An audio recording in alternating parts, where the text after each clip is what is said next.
Hi there, welcome back to my views and news. Just one topic uh, which has several news stories in it. Oromo Somali tensions escalating now. The two communities, the two ethnic groups are taking the bait being offered by the Ethiopian government. PM Abiy's government is propagating divisive agendas, and these two groups are more than willing to accept to propagate this agenda. New developments between Oromo and Somali political parties, ruling elite, not ruling elite, but political parties, opposition parties. Uh, I said, if you remember, that Abiy is focused on next election now. PP is focused on next election now. Preparation for election ongoing without people realizing it. Abiy wants his support base to be strong, and that is Oromia. And for that, he needs to create a sort of threat to unite Oromos. Abiy manufacturing a threat from the north. I did a video on that. He's saying that Amharas, Tigrayans, and Eritrea are forming an alliance to recapture Addis Ababa. Oromo should unite.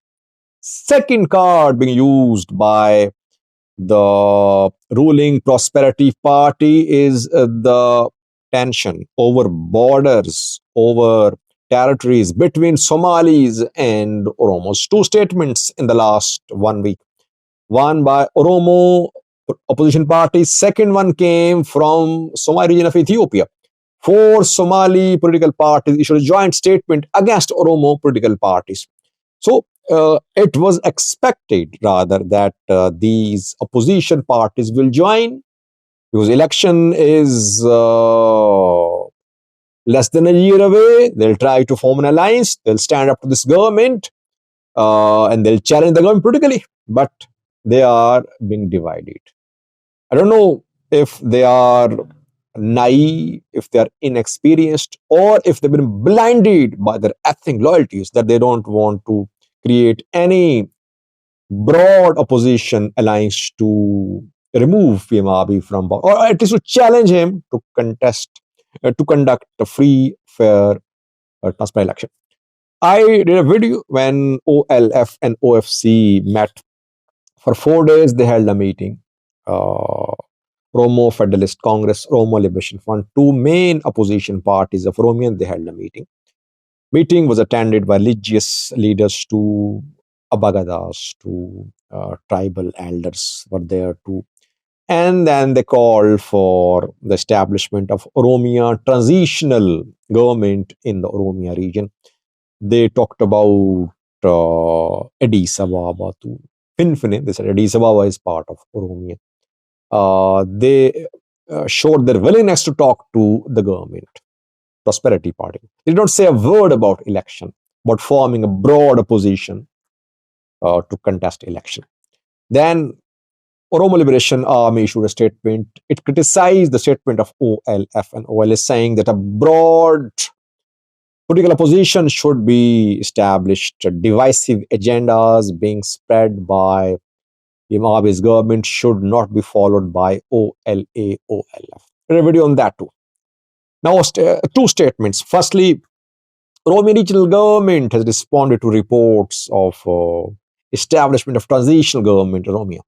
Helu Edugna is Oromia regional government spokesperson. He said that Oromia regional government has not agreed with any party to establish a transitional government in Oromia.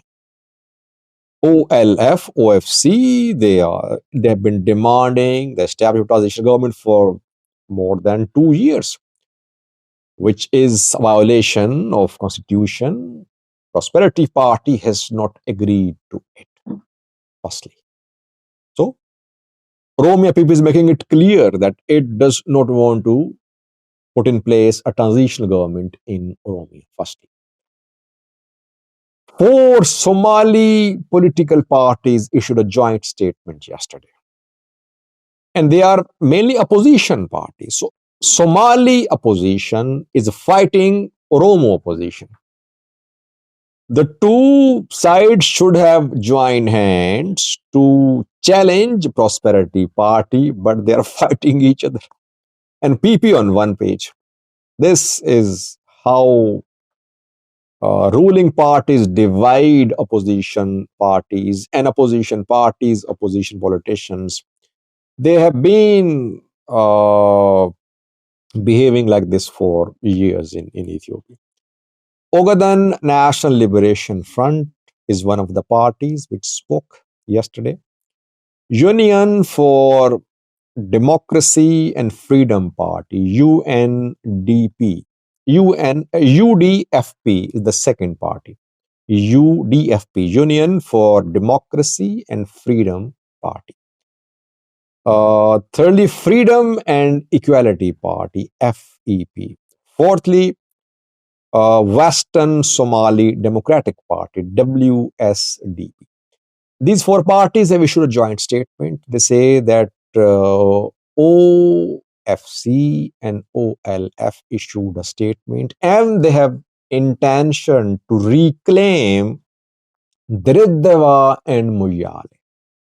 Drideva and Muyale have been disputed between Oromo and Somali regions. Both have been accusing each other of annexing these territories. These four Somali opposition political parties say that Drideva and Muyale are inhabited by Somalis. Majority there consists of Somalis. That is why they're part of the Somali region of Ethiopia. But some Oromo forces or political parties have the intention of annexing Somali territories. They warned, they asked other Ethiopian nations and nationalities to support the Somali region, Somali people. Now, divisive agenda, again, I'm saying. Oromia regional national transitional government is that what is being demanded by ONLF and OFC. When this call for the national transitional government was made over 2 years ago, I think 3 years ago, those who were making this call, they made a website, orntg.com, I think. On this website, they uploaded a map of Oromia region. I have put this map on the thumbnail, you can see there. I took this map from the website. It's not that OLF and OFC are running that website, but this website is named ORNTG, and it says that it represents the parties which want to establish transitional national government in Oromia. The map uploaded on this website is very controversial map. This map shows parts of Somali region, parts of Amhara region included in Oromia. That is why the Somali region opposition parties are criticizing Oromo opposition parties. So this is the situation that the federal government of Ethiopia is making divisive agendas. It is propagating divisive agendas. It is talking behind closed doors with OLF and OFC about next election, about the status of Addis Ababa, about the status of Direct, about the status of Miyale. Basically, it is telling them that we Oromo should unite. Somalis might try to take over Deredeva, they might try to take over whole of Muyale. Northerners could come from north as well. That is why this is time for unity in Oromia. All Oromo parties, whether opposition or government, whether it's OLA or OLF or OFC or JOAR, all should unite because Oromos are under threat. Oromia under threat. Oromos will again suffer.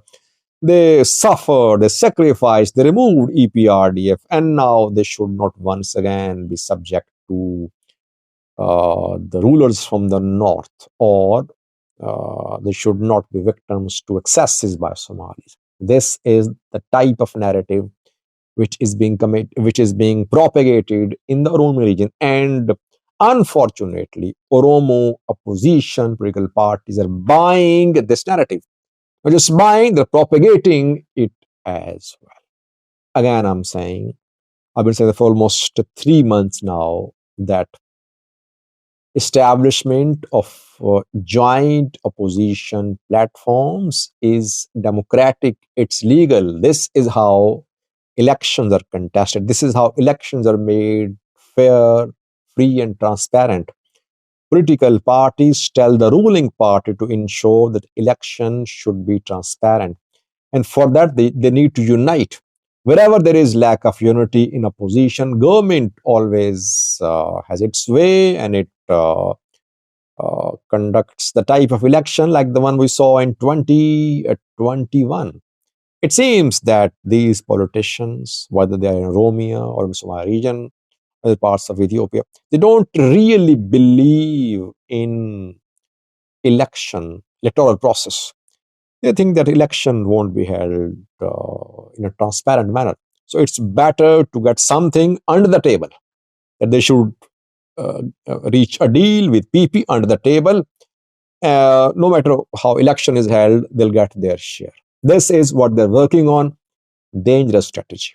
I believe they should join hands and call, and they should establish a platform to put pressure upon the federal government to make next election credible. Jawar is silent. Only two players are important in Romania now, Ola and Jawar now. OFC and OLF have become controversial now. Jawar gone silent for the last 4 days. He did not say a word about anything in Ethiopia. What is he's doing? Is he reconsidering his political future? Is he reconsidering his being part of OFC? Let's see. Coming days crucial. 2025 is the year of political upheaval in Ethiopia. Thanks for watching.